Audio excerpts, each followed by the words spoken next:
JDS ನೂತನ ಸಾರಥಿ ಕುತೂಹಲಕ್ಕೆ ಇಂದು ತೆರೆ ಬೀಳುವ ಸಾಧ್ಯತೆ ಇದೆ ಅಂತ ಹೇಳಲಾಗ್ತಾ ಇದೆ. ಜೆಡಿಎಸ್ ನೂತನ ಸಾರಥಿ ಕುತೂಹಲಕ್ಕೆ ಇಂದು ಬಹುತೇಕ ತೆರೆ ಬೀಳುವ ಸಾಧ್ಯತೆ ಇದೆ. ನಿಖಿಲ್ಗೆ ಜೆಡಿಎಸ್ ರಾಜ್ಯಾಧ್ಯಕ್ಷ ಸ್ಥಾನ ಕೊಡುವ ಸಾಧ್ಯತೆ ಇದೆ. ಇಂದು ಜೆಡಿಎಸ್ ನಾಯಕರಿಂದ ಮಹತ್ವದ ಸಭೆಯನ್ನ ಹಮ್ಮಿಕೊಳ್ಳಲಾಗಿದೆ. ಜೆಡಿಎಸ್ ಶಾಸಕಾಂಗ ಪಕ್ಷದ ಸಭೆಯನ್ನ ಕರೆದಿದ್ದಾರೆ ಎಚ್ಡಿಕೆ. ಸಭೆಯಲ್ಲಿ ಶಾಸಕರ ಅಭಿಪ್ರಾಯವನ್ನ ಪಡೆಯಲಿದ್ದಾರೆ ಎಚ್ಡಿ ಕುಮಾರಸ್ವಾಮಿ ಎನ್ನುವ ವಿಚಾರಗಳು ಕೂಡ ಗೊತ್ತಾಗ್ತಾ ಇದೆ.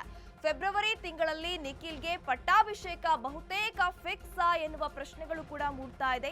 ಎಲ್ಲಾ ನಾಯಕರನ್ನ ಒಟ್ಟುಗೂಡಿಸಿ ಅಭಿಪ್ರಾಯವನ್ನ ಸಂಗ್ರಹ ಮಾಡಲಿದ್ದಾರೆ. ಇಂದು ಜೆಡಿಎಲ್ಪಿ ಮೀಟಿಂಗ್ ನಲ್ಲಿ ಮಾಹಿತಿಯನ್ನ ಪಡೆಯಲಿದ್ದಾರೆ ಎಚ್ಡಿಕೆ ಎನ್ನುವ ವಿಚಾರಗಳು ಕೂಡ ಗೊತ್ತಾಗ್ತಿದೆ. ಹಾಗಾದ್ರೆ ಜೆಡಿಎಸ್ ನೂತನ ಸಾರಥಿ ಕುತೂಹಲಕ್ಕೆ ಇಂದು ತೆರೆ ಬೀಳುತ್ತಾ ಎನ್ನುವ ಒಂದು ಪ್ರಶ್ನೆಗಳು ಕೂಡ ಮೂಡ್ತಾ ಇದೆ. ನಿಖಿಲ್ಗೆ ಜೆಡಿಎಸ್ ರಾಜ್ಯಾಧ್ಯಕ್ಷ ಸ್ಥಾನ ಕೊಡುವ ಸಾಧ್ಯತೆ ಬಹುತೇಕ ಕನ್ಫರ್ಮ್ ಅಂತ ಕೂಡ ಹೇಳಲಾಗ್ತಾ ಇರುವಂತದ್ದು. ಇಂದು ಜೆಡಿಎಸ್ ನಾಯಕರಿಂದ ಮಹತ್ವದ ಸಭೆಯನ್ನ ಕೂಡ ಕರೆಯಲಾಗಿದೆ.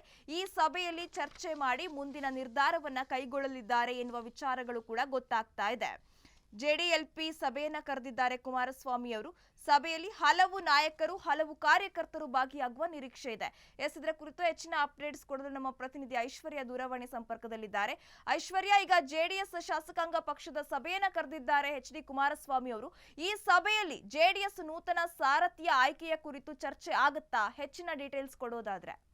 ಖಂಡಿತ ಸುರಭಿ, ನಾಳೆ ಅಷ್ಟೇ ಜೆಡಿಎಸ್ ನ ಮಹತ್ವದ ಸಭೆ ಅಂತಾನೆ ಹೇಳ್ಬೋದು. ಜೆಡಿಎಲ್ಪಿ ಸಭೆ ಕರೆದಿದ್ದಾರೆ ಎಚ್ಡಿ ಕುಮಾರಸ್ವಾಮಿ ಅವರು.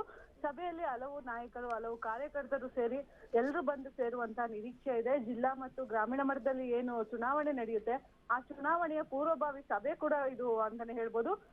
ಇದೆಲ್ಲ ಕುರಿತಾಗಿ ಇನ್ನೇನು ಸದ್ಯ ಮುಂದಿನ ತಿಂಗಳು ಏನು ನಿಖಿಲ್ ಕುಮಾರಸ್ವಾಮಿ ಅವ್ರಿಗೆ ಏನ್ ಪಟ್ಟಾಭಿಷೇಕ ಮಾಡ್ಬೇಕು ಅಂತ ಕುಮಾರಸ್ವಾಮಿ ಅವರು ಹೊರಟಿದ್ದಾರೆ. ಎಲ್ಲಾ ಕಾರ್ಯಕರ್ತರನ್ನ ಏನು ವಿಶ್ವಾಸಕ್ಕೆ ಪಡೆದುಕೊಂಡು ಎಲ್ಲರ ಮನವೊಲಿಸಿ ಎಲ್ಲರ ಅಭಿಪ್ರಾಯಗಳನ್ನ ಪಡೆದುಕೊಂಡು ಮುಂದಿನ ತಿಂಗಳು ಏನು ನಿಖಿಲ್ ಕುಮಾರಸ್ವಾಮಿ ಅವರಿಗೆ ಪಟ್ಟಾಭಿಷೇಕಕ್ಕೆ ಸಿದ್ಧತೆಗಳನ್ನ ಮಾಡ್ಕೊಂಡಿದ್ದಾರೆ ಅಂತಾನೆ ಹೇಳ್ಬೋದು.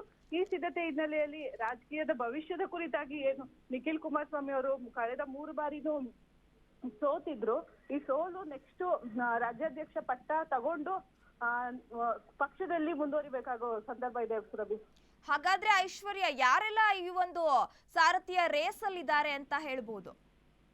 ಏನು ನಾವು ನೋಡೋದಾದ್ರೆ ಈಗಾಗ್ಲೇ ತಿಳ್ಕೊಂಡಿರೋ ಹಾಗೆ ಎಚ್ಡಿ ಕುಮಾರಸ್ವಾಮಿ ಅವರು ಏನು ಇದು ಸಭೆಯನ್ನ ಮಾಡಿದ್ರು. ಸಭೆಯಲ್ಲಿ ಎಲ್ಲ ಸಚಿವರಾಗಿರ್ಬೋದು ಎಲ್ಲರೂ ಆಕಾಂಕ್ಷೆಯಲ್ಲಿದ್ದಾರೆ ರಾಜ್ಯಾಧ್ಯಕ್ಷ ಪಟ್ಟಕ್ಕಾಗಿ.